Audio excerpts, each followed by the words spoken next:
हेरा किस खाइब जे कसे पखाଳ ଭାତ ଆଉ ଚିଙ୍ଗୁଡ଼ି ଝୋଳ ଟିକେ ମଗେଇ ଦିଅ।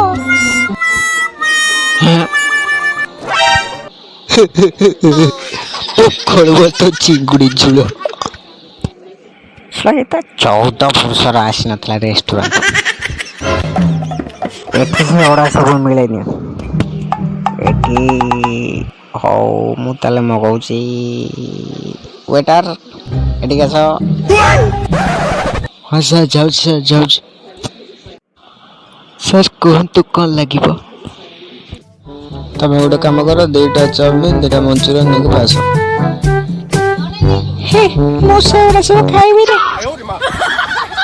ଓ ବାସ୍ ସେତିକି ଦଉ।